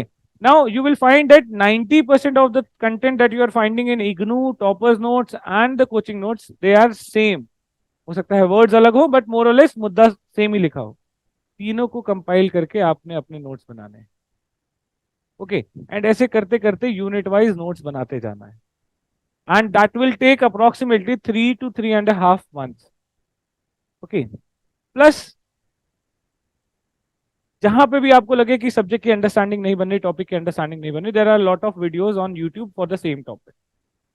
Watch those videos and then make, मतलब develop an understanding and then make some note. कहीं पे भी फंसोगे, यूट्यूब में बहुत सारा कंटेंट है, गूगल पे से में बहुत सारा कंटेंट पड़ा हुआ, ओके। तो you should go by this, these are the sources. Plus जहां पे भी प्रॉब्लम आ रही है, but don't go for shortcuts की एक टॉपर के नोट्स आपको सही लगने लगे तो आपने बोल दिया कि अब इसको लिखने की क्या जरूरत है, इसी को बेस मान लेते हैं, इसी से पढ़ लेंगे, ओके। वहां पे प्रॉब्लम क्या आ गई कि आपने ब्रेनस्टॉर्मिंग करना बंद कर दिया, एंड वो सब्जेक्ट के साथ जो सिंक बनना था वो बनेगा नहीं है, अब वो प्रॉब्लम आ जाएगी। तो that's why I would suggest, पहले यूनिट वाइज आप तीनों तीनों नोट्स को पढ़ो, ज़्यादा टाइम नहीं लगेगा। एक बार आपने किसी टॉपिक से पढ़ लिया तो बाकी जगह पे यू विल फाइंड दैट कि मोरलेस चीजें रिपीट ही हो रही हैं, तो वो जल्दी जल्दी स्किम थ्रू हो जाएगा। फर्स्ट टाइम आप कोचिंग नोट से किसी से देख सकते हैं, हाँ। उसमें वैल्यू ऐड करेगा इग्नू और टॉपर्स के नोट्स। टॉपर्स नोट्स वो आपको वही चीज थोड़ा शॉर्ट करके लिखा होगा उसमें। ठीक है।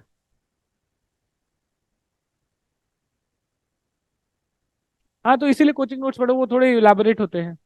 ठीक है, और बाकी थोड़ा बहुत समझने में इशू आ रहा है तो यूट्यूब को यूज करो थोड़ा। ठीक है, तो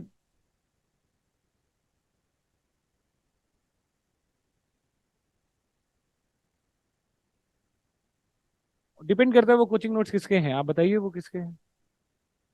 राइट सर के हैं। फ्रेश स्टार्ट करिए। आई don't have any issue with him, but thing is कि वो थोड़े मतलब बहुत अनऑर्गेनाइज्ड है। ठीक है। हाँ, तो उसमें से बहुत ज़्यादा रीड करके बहुत ज़्यादा पिक पॉइंट करना पड़ेगा, वो थोड़ा डिफिकल्ट हो जाता है। तो ठीक है। L2 के नोट्स आप देखोगे कि इग्नू से डिट्टो कॉपी है। नॉट टू, मैं ये क्रिटिसाइज नहीं कर रहा हूँ किसी तरीके से, ना मैं उनको डिमीन कर रहा हूँ। बस मैं इसलिए बता रहा हूँ कि वो काफ़ी कुछ इग्नू से कॉपीड है। तो आपका इग्नू वाला बोझ भी कम हो जाएगा, और that's why the notes are good. हाँ, शून्य का मत करिए, क्योंकि आई एम नॉट श्योर कि उनका जो कंटेंट वाले हैं वो कौन है। मतलब एज एज फार एज वैद सर और L2A या फिर कहीं और, तो at least you know the teacher, आपको पता है कि कौन इंसान है जो बेसिकली कंटेंट बना रहा है या एटलीस्ट सुपरवाइज कर रहा है। तो वहां पे आप देख सकते हैं। रेंट्री का देख सकते हैं, लेवल अप के देख सकते हैं, यहाँ पे मार्केट में अवेलेबल है नोट्स। ठीक है, आपको काफी कुछ मिल जाएंगे वो। हाँ, नहीं नहीं, मटेरियल है, हैंड रिटन नोट्स भी अवेलेबल है मार्केट में। किसी ना किसी के, किसी ना किसी टॉपर के, वो हैंड रिटन नोट्स तो आपके टॉपर नोट्स ही हो गए ना एक तरीके से। 3 वॉल्यूम्स हैं आई थिंक, 3 या 4। इतना तो आप 500 नंबर का पेपर है तो पढ़ेंगे ही। आप बताइए कि पॉलिटी के GS पेपर 1 के लिए कितना पढ़े हो, 250 नंबर का पेपर है। आप एनसीईआरटीज रीड कर रहे हो, आप लक्ष्मीकांत रीड कर रहे हो, ज्योग्राफी एनसीईआरटी रीड करोगे, GC लियोंग रीड करोगे, सोशल इश्यूज के लिए तमाम न्यूज़पेपर पढ़ोगे, और पता नहीं क्या क्या पढ़ोगे। फिर इतना तो आपको पढ़ना ही पड़ेगा। इंडियन इकोनॉमी GS पेपर 3 के लिए आप साइंस एंड टेक के लिए अलग किताबें पढ़ते हो, पूरी क्लासेस लेते हो। और इंटरनल सिक्योरिटी अलग, डिजास्टर मैनेजमेंट अलग, इंडियन इकोनॉमी अलग, एनवायरमेंट एनवायरमेंट के लिए तो you will be reading plethora of things. और नंबर कितना आएगा 250 में से? 100, 105। यहाँ पे आपको 500 में से 300 नंबर दिलाने वाला टॉपिक है, आपको लग रहा है कि तीन तीन किताबें ज्यादा है। ये shortcut actually what will happen, it might save some of your time, maybe 1 month, but might increase your attempt. वो गड़बड़ हो जाता है कि 1 महीने बचाने के चक्कर में 1 साल का लॉस हो गया। वो गड़बड़ हो जाएगा। देखिए, अगर वो मेन, जैसे कि आप, मैं बता रहा हूँ कि इग्नू के बियॉन्ड बहुत ज्यादा कुछ है नहीं। इग्नू में बहुत कुछ दिया हुआ है, बाकी टॉपर नोट्स में ना, अगर कोई अभी जो रिसेंट के टॉपर्स हैं उन्होंने अपने नोट्स को बहुत ज्यादा कंसोलिडेट करके बनाया, तो मोरलेस उसमें एग्जांपल्स वगैरह वो सब होंगे।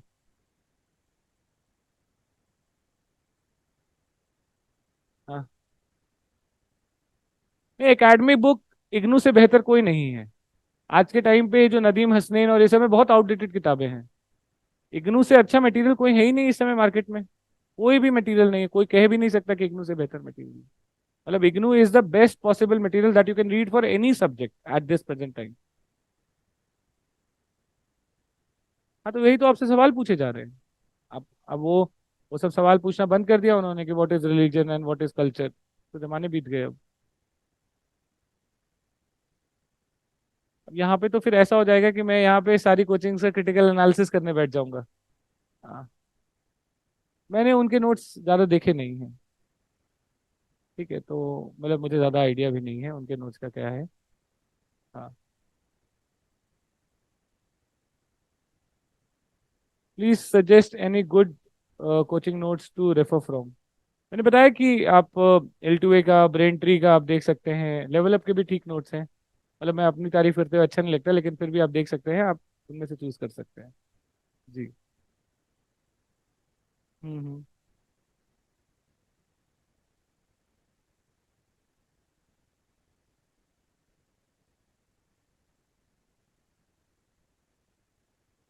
देखिए, जो 210 220 वाले लोग हैं ना, मतलब आपके लिए बात नहीं, इन जनरल भी मैं बता रहा हूँ, तो what I have found is कि वो बस शॉर्टकट के चक्कर में उन्होंने अटेम्प्ट खराब कर दिए।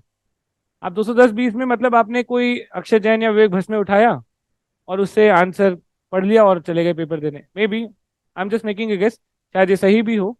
ठीक है। तो वहां पे प्रॉब्लम ये हो जाती है कि थोड़ा सा एक नया क्वेश्चन आया and your brain will not give you any point. मतलब ये जो माइंडसेट है यूपीएससी का, मतलब ठीक है, आई एम सेइंग दैट यूपीएससी जो पढ़ा है तो लिख तो देंगे ही, लेकिन इतने भी हल्के में नहीं लेना है कि यार कुंजी पढ़ के चले जाएंगे और यूपीएससी निकल जाएगा। मतलब that used to happen somewhere in 18 19 में 17 में चल गया ये क्वेश्चन बैंक एंथ्रो का पेपर। लेकिन gradually they have raise the level of anthropology. Moreover you need to understand that किससे आप compete कर रहे हो। बात वो नहीं है कि क्वेश्चन कैसा आ रहा है, क्वेश्चन वो ही आता रहे, लेकिन आप compete किससे कर रहे हो। आज इस साल 14,000 बच्चे मेंस लिखेंगे, 14,000 में से 13,000 अगले साल फिर लिखेंगे जो इस बार सेलेक्ट नहीं होंगे। इनफैक्ट 13,000 छोड़ो, 13,800 अगले साल लिखेंगे। आईएएस आईपीएस आईएफएस के अलावा सब लिखते हैं ऑलमोस्ट, आईएफ आईपीएस को, सॉरी आईएएस आईएफएस को छोड़ के सब लिखते हैं। तो आप एक बात बताओ, वो लोग जो अपना इस साल इतनी मेहनत कर रहे हैं 3 महीने 4 महीने, वो अगले साल फिर आपसे compete करेंगे, और आप बोल रहे हो कि एक उस क्वेश्चन बैंक से काम चल जाए मेरा। हाँ।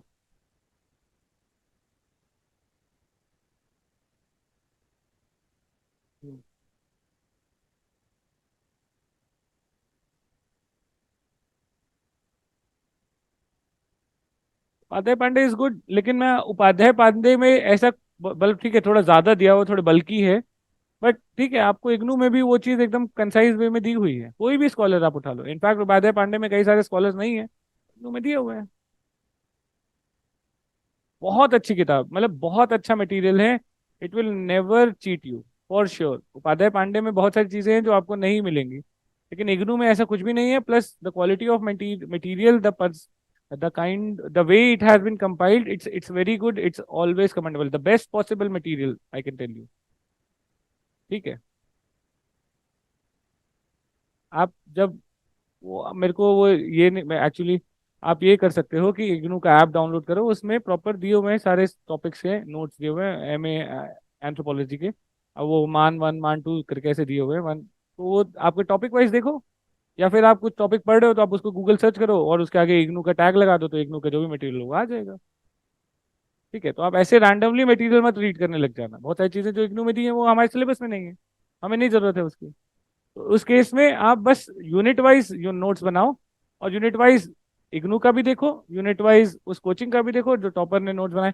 टॉपर नोट्स आपको हो सकता है ना कि बहुत सारा मतलब एक आइडिया दे दे कि क्या क्या डायमेंशंस को इंक्लूड करना है, कितने डेप्थ तक जाना है, कितना बड़ा लिखना है, ऑल दोस्त। हो सकता है बहुत अच्छे तरीके से कंपाइल किया, कुछ जगह पे आपको कुछ दिमाग ही ना लगाना पड़े, आपको लग रहा है कि एग्जैक्टली जो मैंने दोनों को लिखना था वो इसमें प्रेजेंट है, एज इट इज कॉपी कर लिया, लेकिन आपने एटलीस्ट रीड तो किया, तब आपने सारे डायमेंशन एक्सप्लोर तो किए।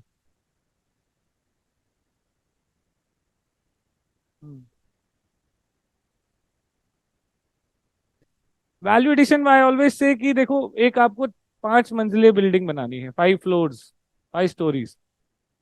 तो और जो वैल्यू एडिशन है that is making the fourth and fifth floor.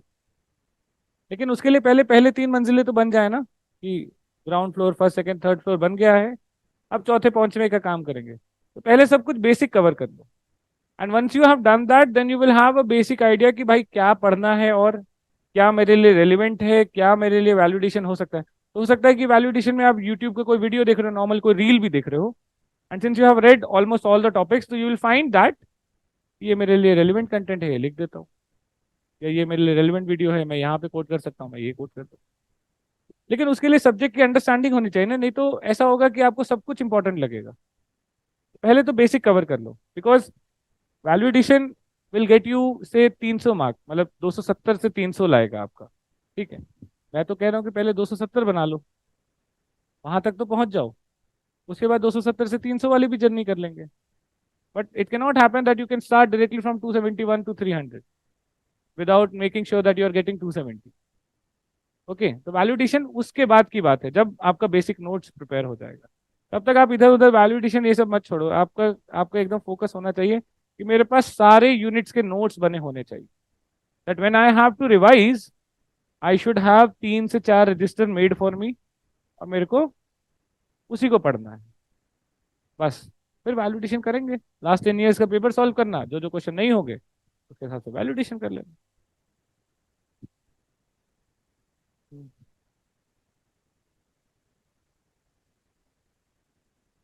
देखिए हम सब ऐसा तो है नहीं कि क्लास फिफ्थ टेंथ के बच्चे हैं, ये हमें पता नहीं, ग्रेजुएट्स हैं हम सब।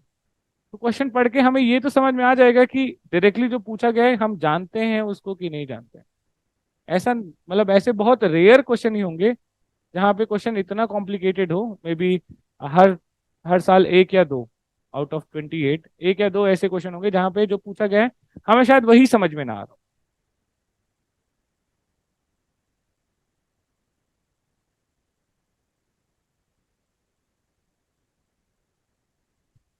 अब कोई आप डेली आंसर राइटिंग प्रोग्राम देख लेना।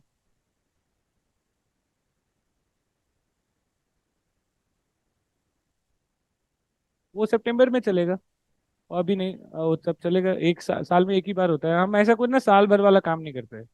जब मेरे पास खाली टाइम होगा, जब मेरे जैसे मेंस वाला खत्म हो जाएगा, फिर आई बी डूइंग दैट। डैम वहाँ पे क्या होता है कि 10 20 25 बच्चे ज्वाइन करते हैं, ज़्यादा लोग ज्वाइन नहीं करते। तो 25 30 लोग ज्वाइन करते हैं, उसमें टाइम भी दे पाता हूँ सबको, तो बात बात भी हो पाती है। तो थोड़ा सा आपको हेल्प भी होगी। तो सितंबर में आप, लेकिन अभी 3 साढ़े 3 महीने वही करिए कि नोट्स बनाइए पहले। हाँ, टेस्ट सीरीज तो तब करोगे ना जब आपके पूरे नोट्स तैयार हैं, आप कुछ प्रिपेयर करके जा रहे हो, आप पेपर लिखोगे। अभी कुछ प्रिपेयर ही नहीं है, टेस्ट सीरीज ज्वाइन कर लोगे, उसका डेडलाइन होता है, एक दिन टेस्ट लिखोगे, आपने एक आंसर लिखा नहीं, पढ़ के चले गए, 3 आंसर में आप, आपका ब्रेन का जवाब दे जाएगा। चौथा आंसर के लिए ब्रेन पॉइंट्स देना बंद कर देगा। और हमारे पास फिर तरीके होते हैं कि 20 क्वेश्चन का टेस्ट सीरीज है, 5 क्वेश्चन किसी तरीके से अटेम्प्ट किए, तो फिर हम अपने दिमाग को आंसर कैसे करते हैं या कन्विंस कैसे करते हैं कि टोटल 20 क्वेश्चन है, 5 मैंने कर दिए, तो जो स्कोर आएगा उसको 4 गुना कर दूंगा। तो अगर 5 क्वेश्चन को अटेम्प्ट करने में 20 नंबर आ गए तो मेरा टोटल स्कोर 80 हो गया, तो 20, 5 × 4 और टोटल स्कोर का 4। तो ये अपने उठ जाते हैं वहां से। मैंने ये किया है, मुझे पता है कि आंसर राइटिंग अगर जब तक नहीं करोगे तब तक आप 20 आंसर एक साथ 3 घंटे में कभी जिंदगी में नहीं लिख पाओगे।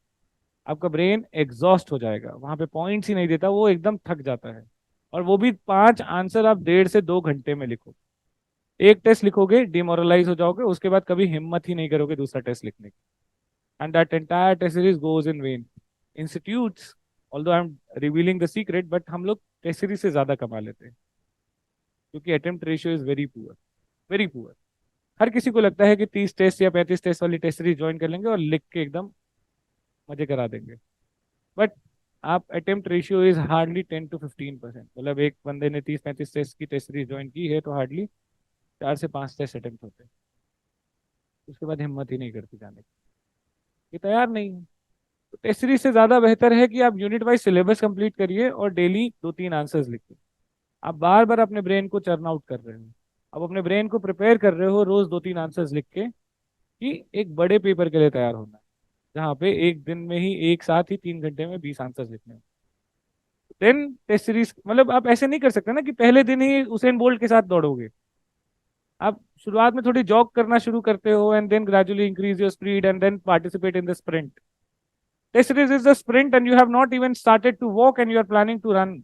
It can not happen like this, it can never happen like this. तो test series is the worst idea. और जो आपको ये एडवाइस करे कि टेस्ट सीरीज लेके अपनी तैयारी कर लो, वो आपके बारे में सच में अच्छा नहीं सोच रहा है। तो प्लीज टेस्ट सीरीज नहीं।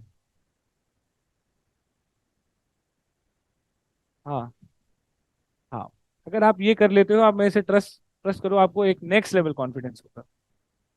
ठीक है, यही है। सेल्फ स्टडी करनी है तो यही करना है, नोट्स बनाना थोड़ा ओल्ड स्कूल है, लेकिन इसकी गारंटी, सक्सेस गारंटी।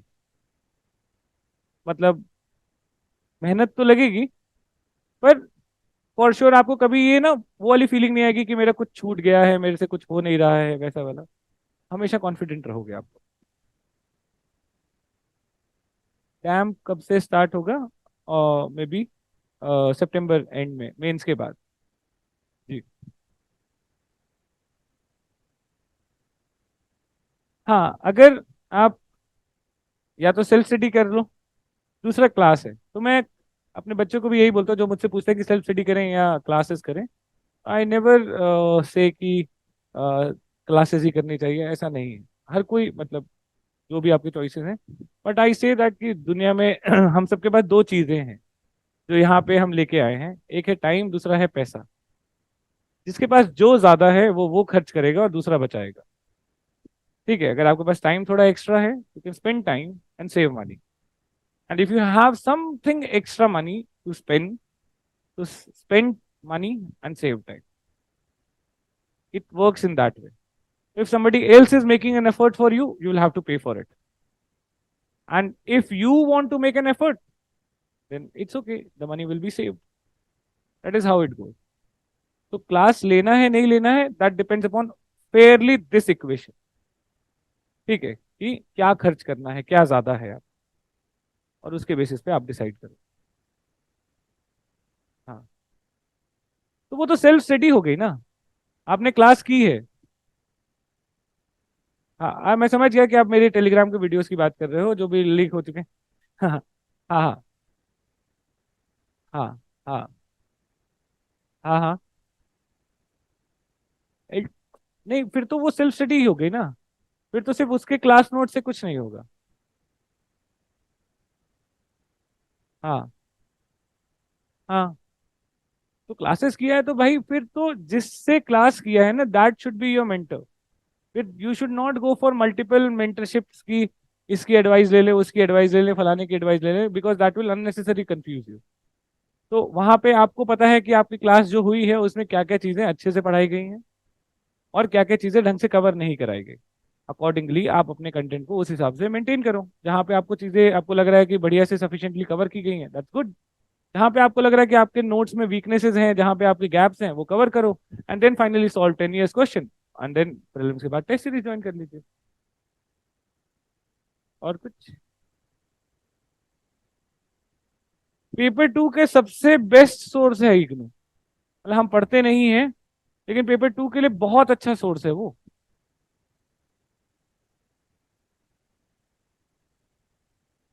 हाँ नदीम हसनैन, लेकिन बहुत ऐसा कुछ भी नहीं है नदीम हसनैन में जो इग्नू में ना हो। उससे बेहतर ही है, उससे कम तो कुछ भी नहीं। चाहे वो ट्राइबल इंडिया का हो, चाहे वो विलेज हो, चाहे वो कास्ट हो। मैं आपको बता रहा हूँ, इग्नू में paper 2, Nadeem Hasnain is a very outdated book. आप देखोगे उसका लास्ट एडिशन भी जो आया है वो भी काफी पुराना है, उसमें कुछ चेंजेस भी नहीं आए हैं। आप उसको लास्ट एडिशन और उससे लास्ट एडिशन में कंपेयर करोगे, एक सिंगल शब्द नहीं बदला है। ओके, तो और ये पूरी किताब मतलब 2011 से पहले जिस तरीके का यूपीएससी होता था उस हिसाब से लिखी गई किताब है। तो नदीम हसनैन से कहीं ज्यादा बेहतर मटेरियल, आप एक बार इग्नू को देखो तो। हाँ तो प्लीज आप देखिए, आपको बहुत ही सिंपल भाषा में बहुत ही ज्यादा कॉम्प्रिहेंसिव कंटेंट इग्नू में मिलेगा।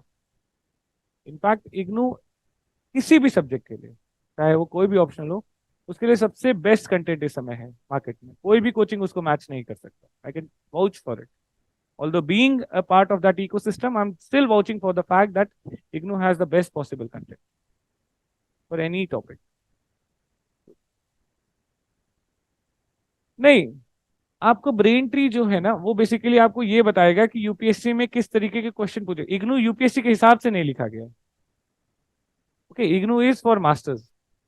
तो बहुत सारी चीजें इग्नू में ऐसी हैं कि आपको सिलेबस में जरूरत ही नहीं है, लेकिन फिर भी मेंशन की गई है। तो फिर ब्रेन ट्री आपको वो फिल्टर करने में हेल्प करेगा। आप देखोगे कि ब्रेन ट्री का भी मटेरियल बहुत कुछ इग्नू से ही कॉपी किया गया।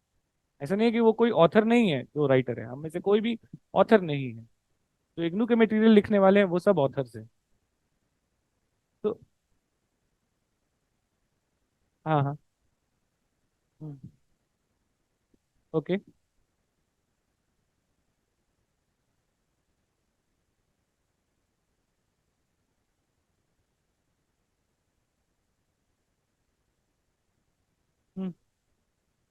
हाँ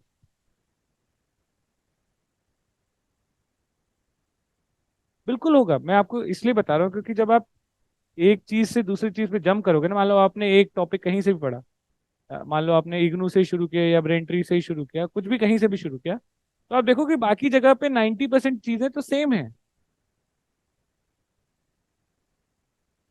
हाँ हाँ, एक टाइम पे सब जगह से देखो और फिर उनको कंसोलिडेट करके एक जगह पे अपने नोट्स बना लो बस। हो सकता है कि आपको वो जो भी आपने तीनों को देख लिया, कम से कम आपको पता है कि तीनों में क्या क्या डायमेंशन हाईलाइटेड है। तो अगर किसी में कुछ मिसिंग है तो वो एक जगह पे आ जाएगा। ठीक है, हो सकता है कि टॉपर्स के नोट में ही आपको वो सारी चीजें डिटेल में मिल जाए, तो आपको एज इट इज वो कॉपी करना पड़े, कोई दिक्कत नहीं है।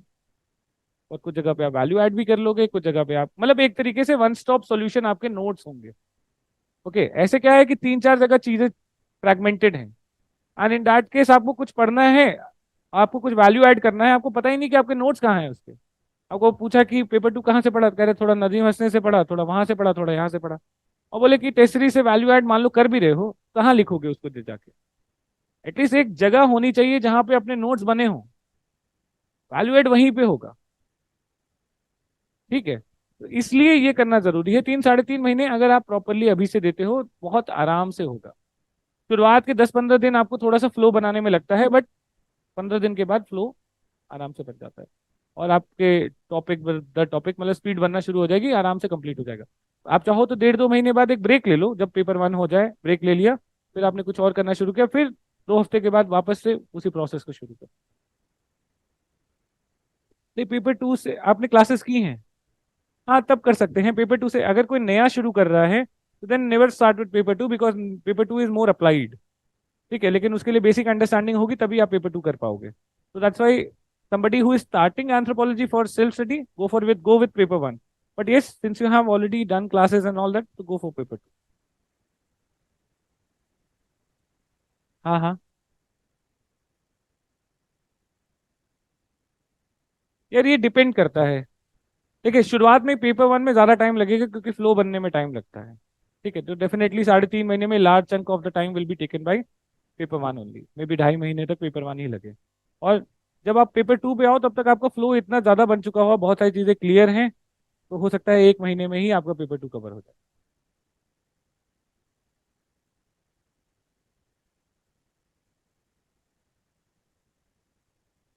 नहीं तो जो स्ट्रांग है उस पे आप मतलब आप उस पे इतना ज्यादा काम क्यों करना चाहते हो? सबसे पहले जो वीक है उस पे काम करो ना। नहीं, खत्म करना इज खत्म तो वो वैसे भी आप जब अपने वीकेस्ट मोड पे भी होगे ना, मान लो आप एकदम थक चुके हो, एग्जॉस्ट हो चुके हो, तब तो आपको सबसे स्ट्रांग वाला पॉइंट उठाना चाहिए, क्योंकि उसमें इतना ज्यादा ब्रेन लगाना नहीं पड़ेगा। ठीक है, तो एंड में करो वो सबसे, क्योंकि उसमें इतना दिमाग खर्च नहीं करना पड़ेगा ना, चीजें आपको पता है बस लिखनी है, तो कोई दिक्कत नहीं है, तो एंड में करिए वो। हाँ हाँ, उसमें करिए क्योंकि आपका ब्रेन लगेगा, ज्यादा लगेगा आप अभी। और जब आप एकदम एंड में थके हुए होगे, ब्रेन भी एग्जॉस्ट हो चुका होगा, बोर हो चुका होगा नोट्स बनाते बनाते, तो फिर तो उसमें और बेकार रहेगा वो। ठीक है, what about Tamil Nadu text books? ठीक है, अगर मतलब आप बेसिक बिगिनिंग करना चाहते हैं तो तमिलनाडु टेक्स्ट बुक से भी बिगिन कर सकते हैं, बट वो बेसिक आइडिया आपको एम्बर एम्बर से भी मिल जाएगा। ऐसा कुछ भी नहीं है तमिलनाडु टेक्स्ट बुक में जो एम्बर एम्बर में नहीं है। बस हाँ, थोड़ा इंडियन एंथ्रोपोलॉजी के ऊपर बेसिक आइडिया वहां से दिया हुआ है, लेकिन वो आपको इग्नू से भी मिल जाएगा। तो ठीक है, तमिलनाडु टेक्स्ट बुक एकदम बिगिनर हैं, आप एकदम आइडिया लेना चाहते हैं कि एंथ्रो में क्या पढ़ेंगे, तो तमिलनाडु एससीईआरटी की जो किताबें हैं दो, वो आप देख सकते हैं। ठीक है, एकदम बिगिनर हैं, पहला पहला ही एकदम बस अपने तरफ से शुरू कर रहे हैं, तो ऐसा कंटेंट वाइज कुछ ऐसा एक्स्ट्रॉर्डिनरी नहीं दिया है कि उसमें से कुछ कॉपी होता है। जी, हाँ उसके लिए मैंने यूट्यूब लिखा है इसीलिए। बिल्कुल करना चाहिए, बिल्कुल करना चाहिए। ठीक है, इग्नू आपको वो कंटेंट लिखना कैसे है वो बता देगा। ठीक है, कहाँ मतलब फैक्चुअल इंफॉर्मेशन बताएगा, लेकिन जो पिक्चराइजेशन है, एक कहानी रूपी बात बताना कि आर्कियोलॉजी मतलब आपको मैं पेलियोलिथिक बता सकता हूँ कि इसमें ये टूल मिले, ऐसा था, वो ऐसा शेप दिखता था, लेकिन उसको विजुअलाइज करा पाना ना, वो एक कहानी मतलब जो सुनाएगा वही बता पाएगा, एक कहानी खोर आदमी। तो डीके भट्टाचार्य सर ने क्या किया है कि उसको कहानी के रूप में बताया है कि लोग ऐसे थे, वहां पे ऐसा हो रहा था, आप विजुअलाइज कर पाओगे एनवायरनमेंट ऐसा है। तो when ever it will happen like this, आप पेलियोलिथिक एज की बात जब होगी तो आप सोचोगे, तो आपको वो विजुअलाइजेशन, वो पिक्चर चलेगी आपके दिमाग में, तो रटना थोड़ा मिनिमाइज हो जाएगा। तो डेफिनेटली इग्नू में वो कंटेंट दिया है। In fact I if I am not wrong, D के भट्टाचार्य सर ने वहाँ पे कंट्रीब्यूट भी किया है, I am not very sure about it, शायद किया है उन्होंने कंट्रीब्यूट भी उसके कंटेंट में। बट द थिंग इज कि आप एक बार उनके वीडियोस देख लोगे तो थोड़ा सा पिक्चराइजेशन अच्छी बन जाती है, आप मतलब दिमाग में वो जब भी कोई वर्ड आएगा, कुछ ऐसा आएगा, तो आप उसको विजुअलाइज कर पाओगे, आपको रिकॉल करना और लिख पाना बहुत आसान रहेगा। ठीक है,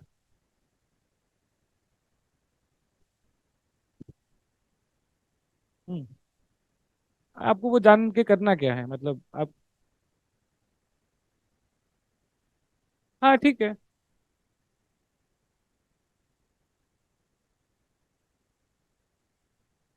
हाँ। हाँ ठीक है। नहीं लेकिन उनके वीडियोस में देखिए, ईपीजी पाठशाला के डीके भट्टाचार्य सर के वीडियोस को छोड़ दिया जाए, बहुत ज्यादा टीचर्स के वीडियोस बहुत अच्छे तो मुझे पर्सनली नहीं लगते हैं, क्योंकि वहां पे पीपीटी रीड की गई है। डीके भट्टाचार्य सर की बात अलग है, वहां पे बाकी टीचर्स ने एकदम पीपीटी रीड की है। ठीक है, और बहुत ज्यादा कुछ एक्सप्लेन नहीं किया है, दैट्स माय पर्सनल ओपिनियन। लेकिन आप एक बार अपने एंड पे भी चेक कर सकते हैं। आई बिलीव कि IGNOU is far better than PPT content wise. E-PG पाठशाला के कई सारे नोट्स में भी आप देखोगे कट कॉपी पेस्ट है, जिसमें कुछ एरर्स भी हैं। I am 100% sure and I have used it, I have tried to. जब मैं अपना कंटेंट क्रिएट कर रहा था तो then I have referred to EPG Pathshala notes for almost every topic. तो दैट्स व्हाई आई बिलीव कि इग्नू इज ऑलवेज बेटर। उसमें मतलब उसके रिफाइंड कंटेंट है, कई बार रिव्यूड भी हैं, और उसमें प्रूफ रीडिंग भी काफी अच्छी है, तो उसमें एरर नहीं है।